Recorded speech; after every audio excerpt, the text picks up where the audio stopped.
As the White House shares grim projections for the coronavirus, now more than ever, people in North Carolina are turning to each other for help.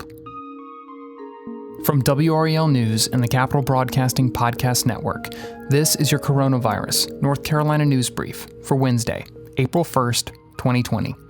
I'm Cliff Baumgardner. Here's the latest from WREL.com. New numbers shared by the White House paint a troubling picture of what's ahead in the ongoing battle with the coronavirus. The White House said it estimates between 100,000 and 240,000 Americans could die from the coronavirus in the coming weeks.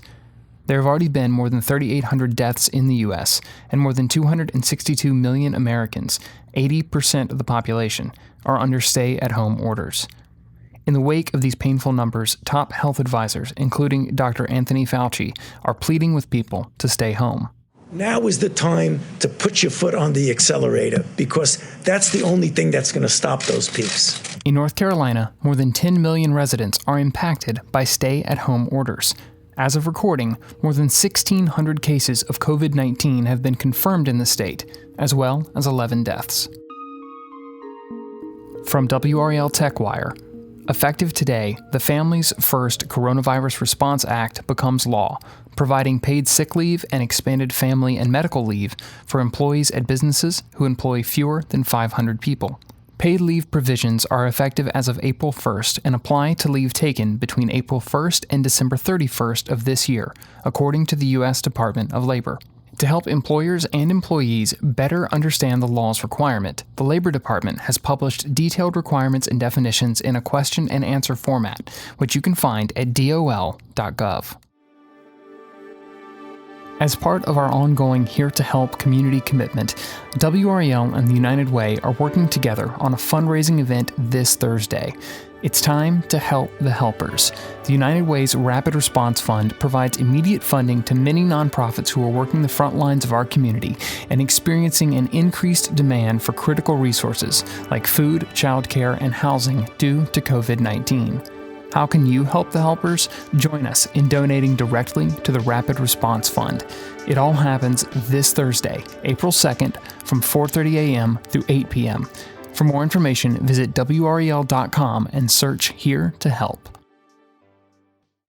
Yesterday, we reported the city of Fayetteville was considering a mandatory curfew for its residents, a step beyond Governor Cooper's stay-at-home order issued last week. Today, that curfew will go into effect. The curfew begins tonight at 9 p.m. and will last until 6 a.m. Speaking to WREL, Fayetteville Mayor Mitch Colvin said the action was prompted by photos posted on social media. There were pictures of gatherings at recreational parks and house parties and different things that certainly discouraged during this important time of social distancing. So we need our citizens to know that this is a serious matter, and the city of Fayetteville will use whatever tools we have in our toolbox to make sure that we keep the city safe. Fayetteville Chief of Police Gina Hawkins said the curfew gives her officers probable cause to stop anyone who is out during those hours, and to make sure anyone who is out is doing so for one of the essential reasons outlined by the governor's order. They would have the option to detain, cite, or even fine those found to be in violation. Fayetteville's overnight curfew is in effect from April 1st through April 30th, unless the mayor decides to lift it sooner. From WREL Out and About, Triangle Coffee Shop Joe Van Gogh is giving customers a chance to give back to first responders and other essential workers during the coronavirus pandemic. The coffee shop has started the Fuel for the Front Lines program, which allows customers to donate coffee and baked goods to healthcare workers, grocery staff, and first responders in Durham and Chapel Hill. The coffee shop will deliver donations directly to the workers within 4 business days. Orders can be placed online via the Joe Van Gogh website.